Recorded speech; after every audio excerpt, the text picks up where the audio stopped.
Itu berawal dari keresahan apa sebenarnya sehingga jenengan selaku direktur kok memiliki visi misi itu tentu tidak langsung turun dari langit misalnya. Ya, Open Minded Podcast. Oke, assalamualaikum warahmatullahi wabarakatuh. Selamat datang di podcast perdana BMTN Ungasem Jawa Timur, yang mana pada hari ini kita kedatangan direktur dari MAL BMTN Ungasem Jawa Timur. Siapakah dia, dari mana dia berasal, dan bagaimana statusnya? Biarkan nanti beliau sendiri yang akan memperkenalkan. Di podcast perdana pada pagi hari ini, tanggal 6 September 2020, kami segenap tim BMTN Ungasem Jawa Timur ingin menyampaikan, tetap jaga kesehatan, penuhi protokol-protokol pemerintah, pakai masker, jaga jarak, pakai hand sanitizer, dan tetap lindungi keluarga Anda, keluarga kita, dan kita semua dengan memakai masker. Bagi teman-teman atau para pendengar podcast atau yang menonton podcast pada pagi hari ini untuk tetap menjaga kesehatan. Ingat pesan pemerintah untuk menjaga clean, health, and safety. Ya, langsung saja masuk ke Direktur MAL BMTN Ungasem Jawa Timur. Sepertinya sudah tidak asing lagi bagi para pemirsa podcast perdana kami, karena beliau sering sekali aktif di media sosial dan lain sebagainya. Monggo Bapak, silakan perkenalan.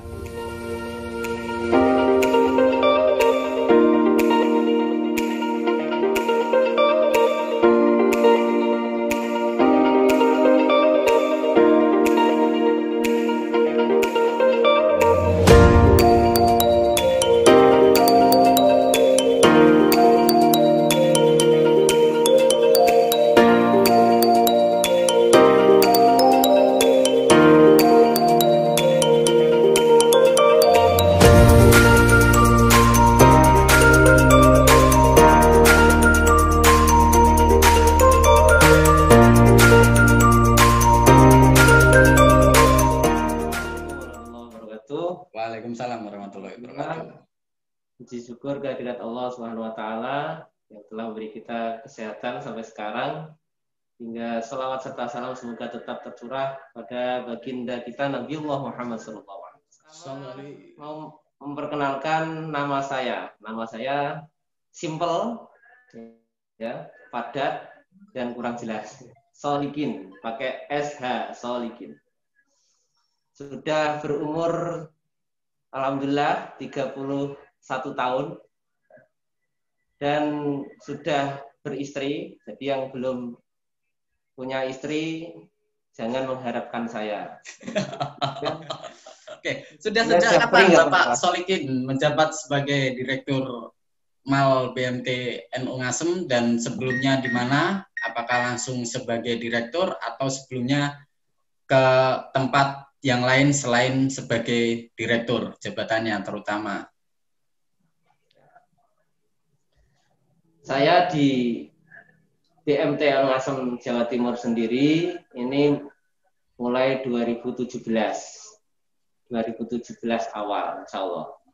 Nah, dulu saya babat alas, cara Jawa ini babat alas di daerah Trucuk, jadi marketing wilayah Trucuk.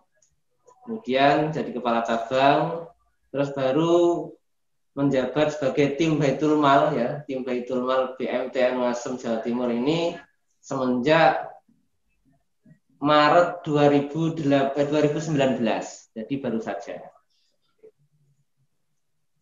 Maret 2019, jabatan pertama atau sumpah jabatan Bapak Solikin menjabat sebagai Direktur MAL BMTN Ungasem Jawa Timur. Program-program apa saja dari Maret Pak Solikin yang berkembang sampai tahun 2020 ini, dan apa itu MAL sendiri? Mungkin bisa dijelaskan MAL itu apa, lalu kemudian Baitul Mal itu apa, lalu kemudian bagaimana proses pengembangan dari Baitul Mal dan peran serta dari Baitul Mal terhadap NWC, karena sepertinya itu di belakang kok ada kaleng-kaleng, itu apa, itu kaleng terus rumah, itu apakah bagian dari program Baitul Mal atau mungkin itu bagian hanya pencitraan atau seperti apa? Monggo dari Pak Yai Solikin bisa menjelaskan. Ya, terima kasih. Saya kenalkan dulu Baitul Mal itu apa. Ya.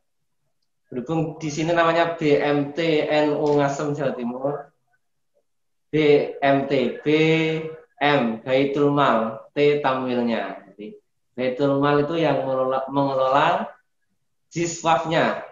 Jiswaf itu apa? Jiswaf itu zakat, infak, sodako, wakaf. Jadi kita mengelola zakat. Zakatnya siapa? Sementara di sini zakatnya santri. Kalau ada sahabat-sahabat yang ingin berzakat, nanti bisa berzakat lewat kami juga. Kita biasanya menyalurkan zakat tersebut. Kemudian infak. Infak itu tentunya yang berupa uang atau benda. Infaknya siapa? Misalnya Mas Sujanarko mau berinfak lewat Baitul Mal, juga monggo.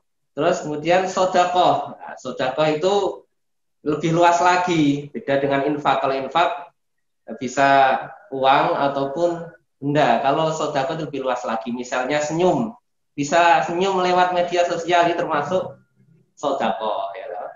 Termasuk saya senyum ini berarti sodakoh ya? Iya, dengan senyum saya itu termasuk sodakoh. Ya. Iya, itu lebih luas lagi. Kemudian ada wakaf. Di sini kita ada kotak di sini, kotak rumah wakaf. Jadi anggota BMTN Ngasem Jawa Timur ini disediakan kotak wakaf di rumahnya masing-masing. Nanti isinya, ya sebelum ngisi sebelum ada isinya kan pastinya ngisi. Isinya kapan? Bisa sewaktu-waktu. Kalau ada sisa belanja ibu-ibu di rumah, monggo dimasukkan sini. Sisa bapak-bapaknya ngerokok, ngopi, monggo di sini. Nanti itu bisa jadi amale panjenengan di akhirat kelak ya. Amin, amin, amin ya Rabbal alamin. Nanti ketika ada santri ke rumahnya panjenengan, ibu, ini saya mau buka kotak wakaf ini. Silakan, ini dibuka sama santri. Ada kuncinya di sini. Yang punya kunci hanyalah santri, ya. Yang punya kunci hanyalah santri. Nanti dibuka seminggu sekali ataupun sebulan sekali sekehendak yang punya kotak ini. Kemudian dibuka, diwakafkan semua monggo, ataupun yang nanti 50% ditabungkan, yang 50% diwakafkan. Jadi dunia juga dapat, akhiratnya juga dapat. Inilah keutamaan fadilahnya kotak wakaf dari Baitul Mal. Kemudian ini saya kenalkan lagi kaleng. Ini bukan kaleng-kalengan ya, ini kaleng beneran. Kaleng-kalengan. Ini bukan kaleng-kaleng. Bukan kaleng-kaleng. Ini dari Lazisnu ya. Kaleng Lazisnu itu mengelola jis, zakat, infak, sedekah. Nah, kita kerjasama kaitannya dengan pengadaan kalengnya, ataupun nanti kita juga membantu pengelolaan koinnya di BMTN Ngasem Jawa Timur. Jadi kita kerjasama dengan Lazisnu, Upsis Lazisnu yang ada. Oke. Untuk apa? Ini semua untuk apa? Ini semua untuk kesejahteraan umat kita. Baik. Terutama nanti kita punya visi misi untuk mensejahterakan mustahik. Baik. Mustahik itu yang bisa berhak menerima zakat. Kepinginnya nanti mustahik menjadi muzaki yang dulunya berhak menerima zakat, nantinya malah beliau yang berzakat seperti itu. Baik. Oke. Visi misi yang cukup tidak cukup familiar bagi saya terutama. Ini kok bisa punya visi misi yang agak sedikit tidak familiar di antara Baitul Mal ini. Kira-kira keresahannya karena apa? Apa karena melihat saya jomblo misalnya sehingga saya berhak untuk dikasih wakaf, sehingga ketika saya sudah punya beristri saya bisa mewakafkan, bukan istri ya, istri tidak boleh diwakafkan. Mungkin bisa mewakafkan uang atau mewakafkan apa, dan itu berawal dari keresahan apa sebenarnya sehingga jenengan selaku direktur kok memiliki visi misi itu tentu tidak langsung turun dari langit misalnya, tetapi tentu memiliki keresahan. Nah, kira-kira keresahan apa yang membuat jenengan melakukan itu sehingga memiliki visi misi itu? Ya, kembali lagi kita mengucap syukur alhamdulillah. Segala puji syukur itu yang berhak menerima hanyalah Allah SWT. Karena kita sebagai makhluk di dunia ini menjalankan tugas-tugasnya dan menghamba kepada Allah SWT. Dahulu kami melihat namanya ada perintah dari Allah SWT, fasirru fil ard. Kamu jalan-jalan dulu di bumi, nanti kamu akan menemukan pelajaran. Jadi ketika jalan-jalan itu menemukan pelajaran betapa masih banyak mustahik di daerah kita, di wilayah kita, yang mungkin di situ hanya dibantu sekedar materi saja, ya, itu pun juga sudah bagus. Itu ada di sini namanya program Gerobaku.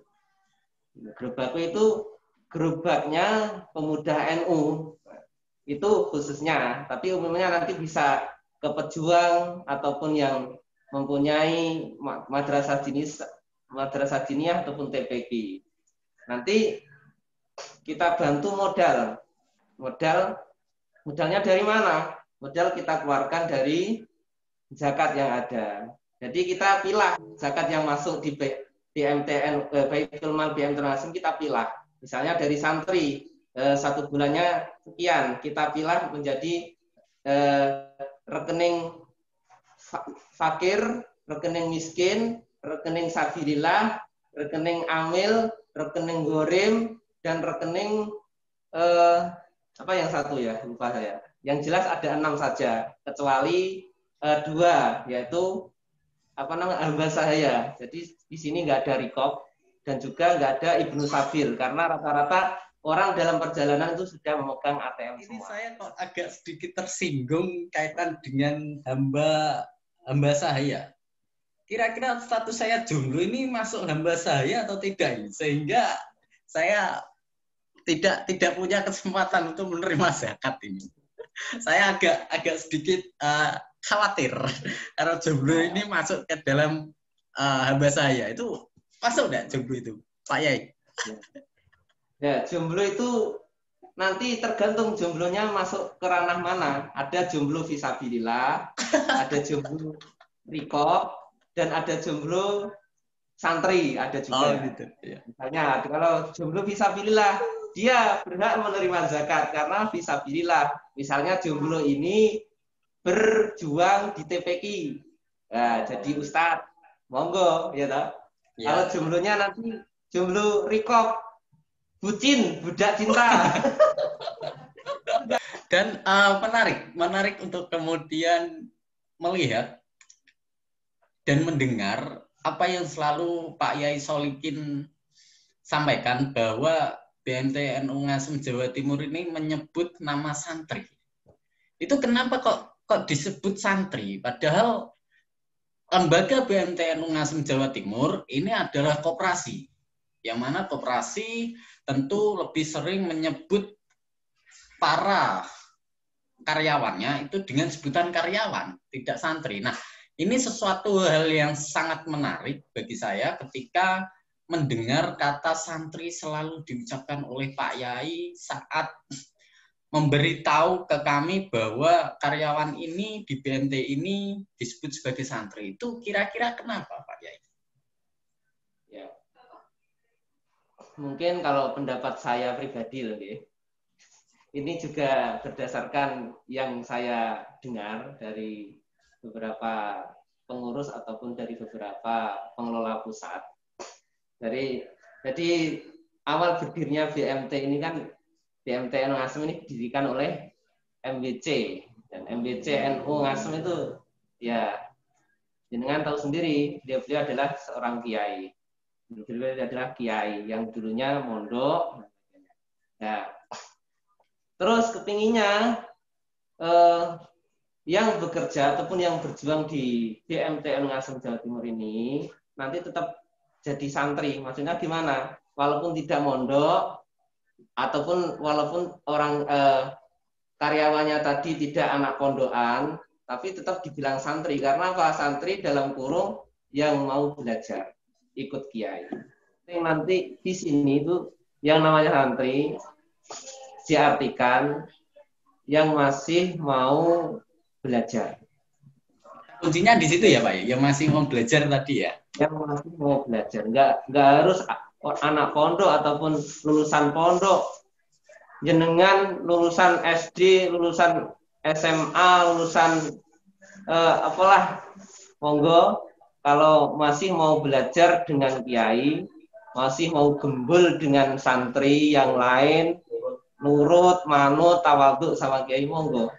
Itulah yang dinamakan santri, definisi. Oke.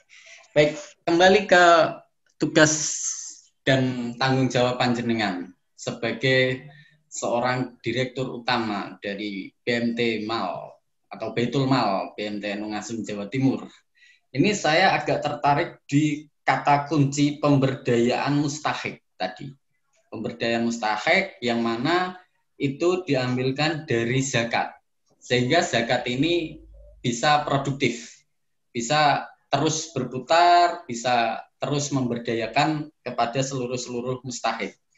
Nah, mengingat ini, apakah dari Baitul Mal itu sudah ada program yang berjalan, atau ini hanya sekedar wacana, atau ini hanya sekedar impian-impian jangka panjang yang mungkin tidak tahu akan terlaksana atau tidak, atau memang ini sudah ada program-program yang berjalan?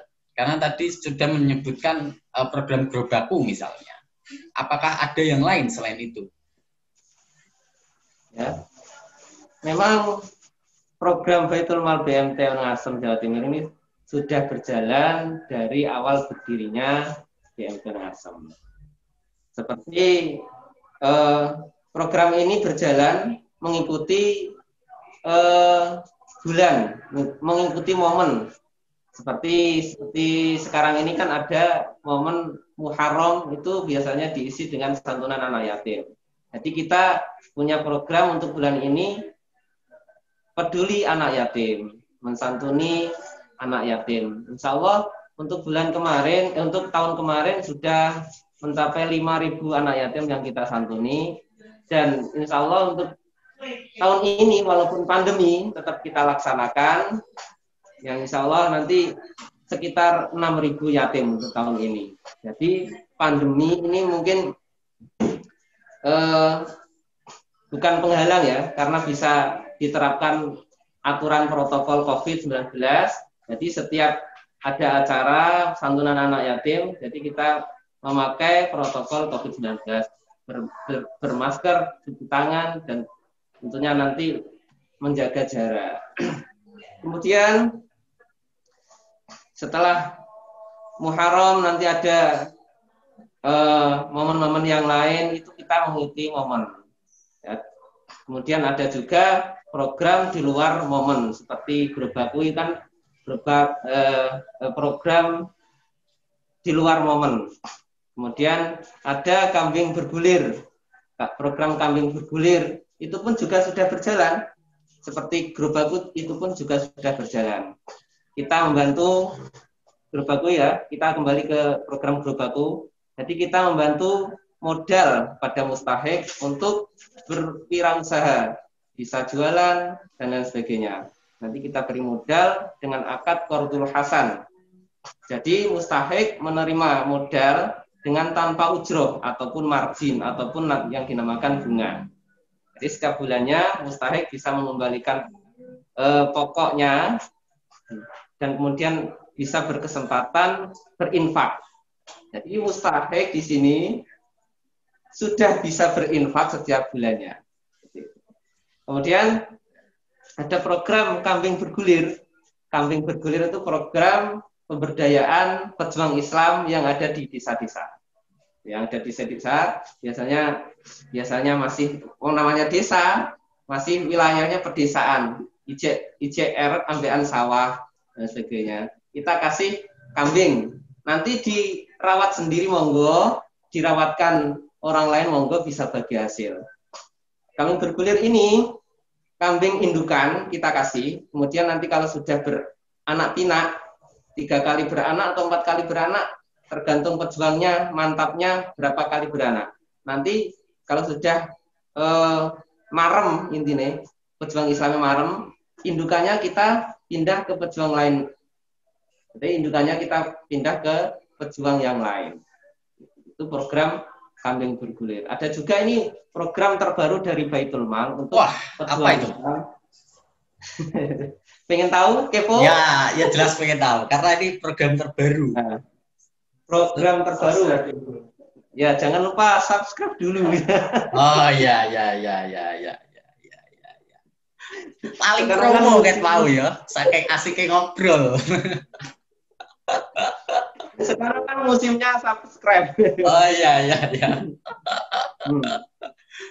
Ya. Jadi program terbaru Baitul Mal ya kita minta doanya dari para donatur ataupun sahabat yang ada, sahabat santri ataupun sahabat perjuangan. Mudah-mudahan program ini bisa berjalan dengan lancar, yaitu program mendaftarkan umroh untuk pejuang Islam. Bismillahirrahmanirrahim. Baik. Menarik. Program memberangkatkan umroh bagi para pejuang Islam. Semoga kita berdoa bersama, semoga program ini bisa berjalan dengan baik dan maksimal. Kembali ke fokus tentang pemberdayaan mustahik tadi. Saya agak sedikit tertarik di sisi infak yang kemudian dikeluarkan oleh para pelaku mustahik ini ketika dia menjadi muzaki, yang mana itu dibantu oleh Baitul Mal dengan menggunakan akad Qardul Hasan. Yang ingin saya sampaikan, akad Qardul Hasan itu apa? Mungkin bisa dijelaskan. Lalu kemudian yang kedua, apakah sejauh ini Baitul Mal mendapatkan infak itu memang dari orang-orang yang dibantu melalui pemberdayaan mustahik, atau ada juga infak dari donatur, sedekah dari donatur, lalu jumlahnya berapa, ada di mana saja tempatnya, dan apakah nanti kita bisa berkesempatan untuk mungkin bersama-sama mengenal para donatur-donatur ini sehingga kita bisa mengenalkan beliau dan kemudian bisa memotivasi untuk lebih ada girohnya. Mungkin itu bisa disampaikan langsung oleh Pak Yai. Monggo. Ya. Jadi kaitannya infak. Ini kita peroleh dari yang pertama, yaitu dari mustahik yang sudah kita berdayakan, ya. Seperti program grup aku tadi. Jadi mustahik tadi setiap bulannya ataupun sukarela dari mustahik setiap minggu juga nggak apa-apa. Biasanya ada juga yang setiap minggu sekali, ada yang berinfak, ada yang 2 minggu sekali berinfak, ada pula yang ketika membayar angsuran pokok itu berinfak. Ya, saya jelaskan dulu kaitannya akad Qardul Hasan. Akad Qardul Hasan itu adalah akad di mana kita meminjami modal kepada mustahik itu kembali utuh. Misalnya 1 juta, kita modali 1 juta, itu kembalinya juga 1 juta. Tidak ada ujroh di situ. Qardul Hasan. Kembali utuh. Kemudian kembali lagi ke tadi infak. Kita peroleh dari mustahik yang pertama, yang kedua kita peroleh dari anggota pembiayaan. Jadi anggota pembiayaan kita beri kesempatan Jadi di sini kita setiap akad pembiayaan, jadi di BMT itu pembiayaan ada akadnya. Jadi agar lebih cocok dengan aturan ilmu fikih yang ada, di BMT Nungasem Jawa Timur pembiayaan memakai akad. Ya, kalau jenengan Semerep akadnya persis dengan akad nikah. Ya. Kaubil tu nikahaha wa taswijaha bil maril maku. Alhamdulillah. Jenengan sudah hafal berarti hampir nikah. Ya, hampir. Dan sudah 3 kali ditinggal nikah. Alhamdulillah. Wah, curhat nih. Kembali lagi ke program kaitan dengan pemberdayaan mustahik, Bapak Yai Solikin. Jadi untuk pemirsa atau untuk pendengar yang menyaksikan program podcast BMT Nungasem Jawa Timur ini, kenapa dari tadi saya memanggil beliau dengan sebutan Pak Yai, karena memang sebagaimana yang beliau sampaikan tadi bahwa di BMT Nungasem Jawa Timur ini lebih sering atau lebih condong untuk hubungan antara santri dan kiai, mengingat pendiri dari BMT Nungasem Jawa Timur ini diinisiasi oleh para kiai, para sesepuh, bini sepuh yang ada di MWC NU Ngasem Jawa Timur. Itu sedikit pemberitahuan atau gambaran pada para pendengar atau para pemirsa yang mungkin baru bergabung dengan kami. Baik, kembali ke pemberdayaan mustahik dan juga peduli anak yatim.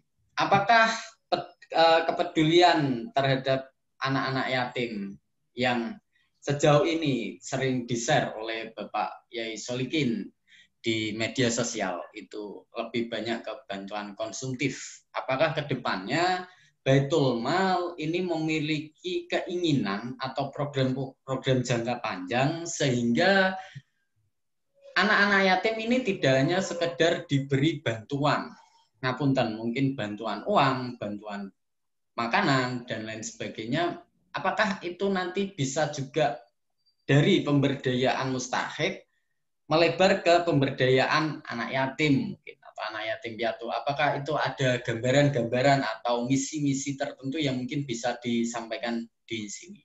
Monggo. Ya.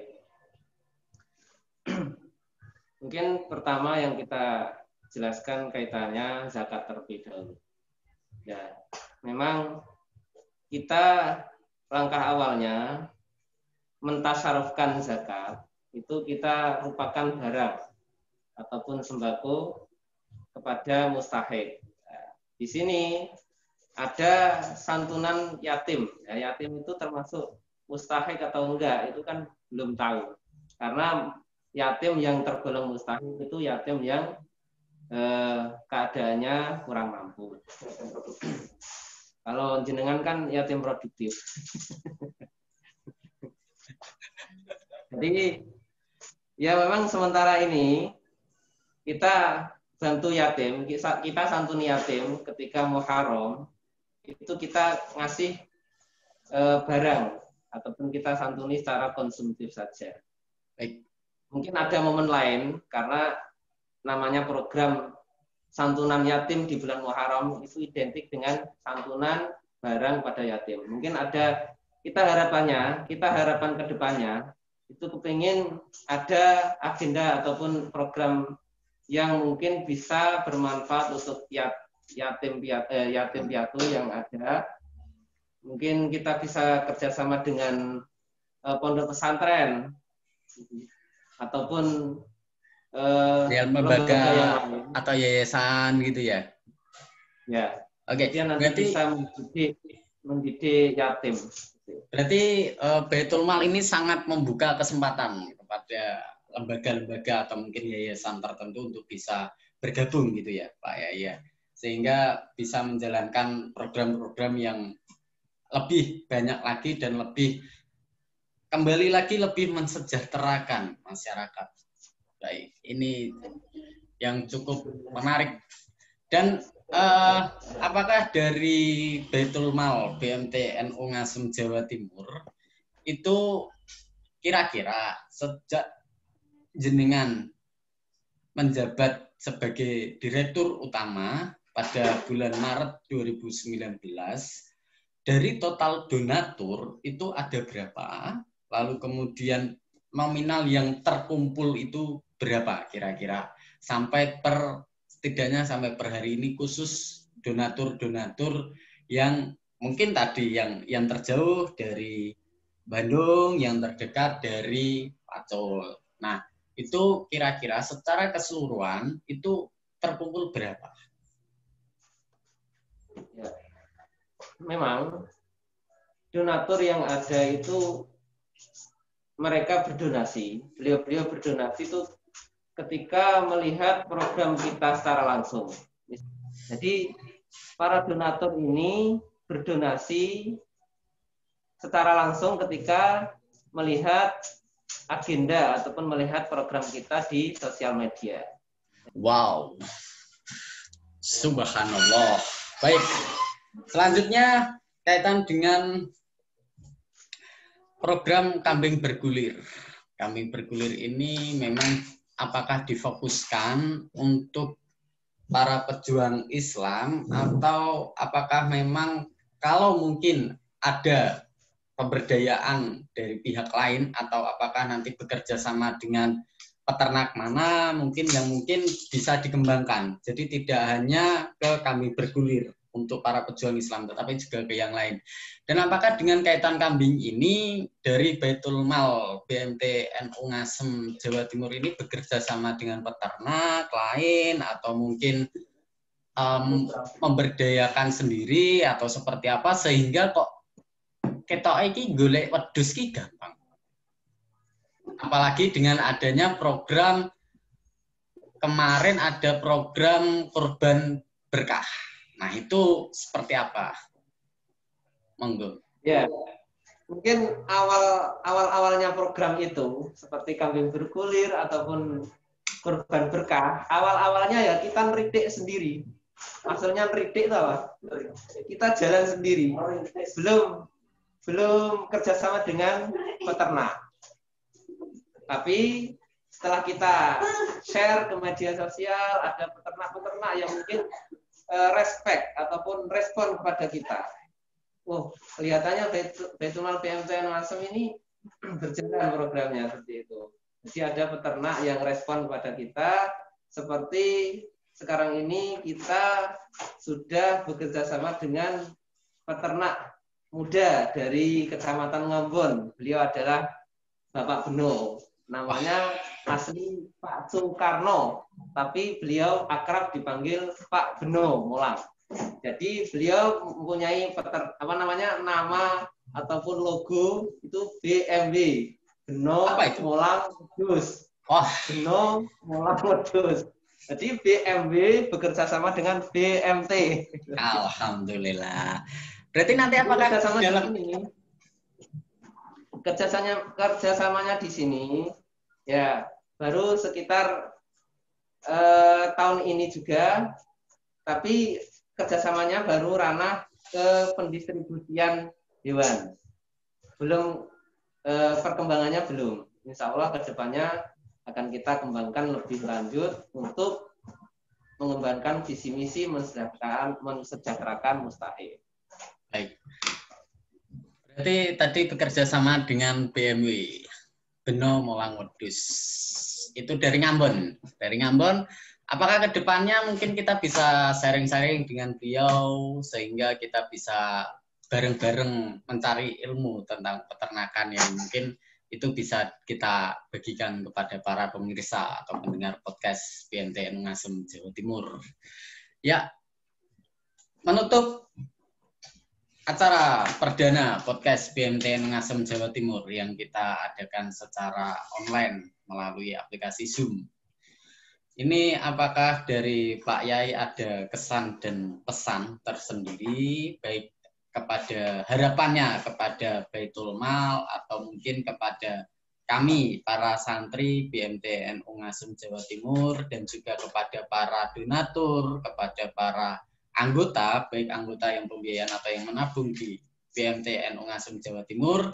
Ini apa yang mau disampaikan oleh Pak Yai juga setelah ini apakah kita akan melakukan wawancara atau mungkin podcast dengan yang lain, itu siapa yang mau diundang di acara podcast yang selanjutnya? Allah Maha Cinta dan kita manusia harus meneruskan risalah Allah SWT untuk merawat cinta dari Allah SWT, yaitu tetap menjalankan perintahnya, mencintai saudara-saudara kita yang ada. Seperti itu. Terima kasih. Baik, berarti tidak hanya sekedar habuminallah, tapi juga bluminanasnya harus seimbang, begitu ya Pak Yai ya. Sebelum diakhiri, ini tadi Pak Yai kok nyinggung-nyinggung soal Al-Quran, baca Al-Quran tadi.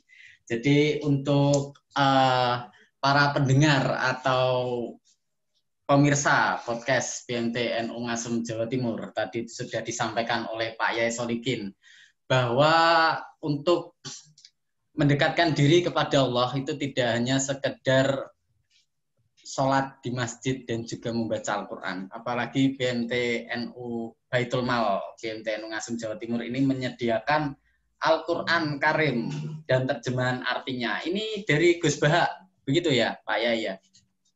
Insya Allah itu Baitul Mal BMT NU Ngasem Jawa Timur langsung berhubungan dengan santrinya Gus Baha yang sekarang ada di Cilacap.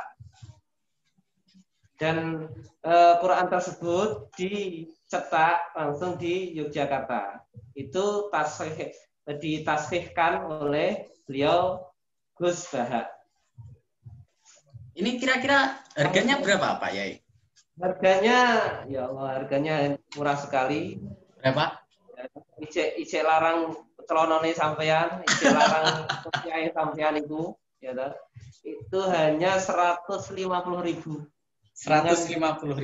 Ya, 150.000 sudah tebelnya sekian ya. Ya, ini ada sekitar berapa halaman ini? Sebentar saya lihatkan. Ada 1225. Dan di sini juga ada indeks tematiknya. Jadi ada indeks tematik yang mana itu per tema ini juga ada dibagi per halaman-halaman. Ini terdiri dari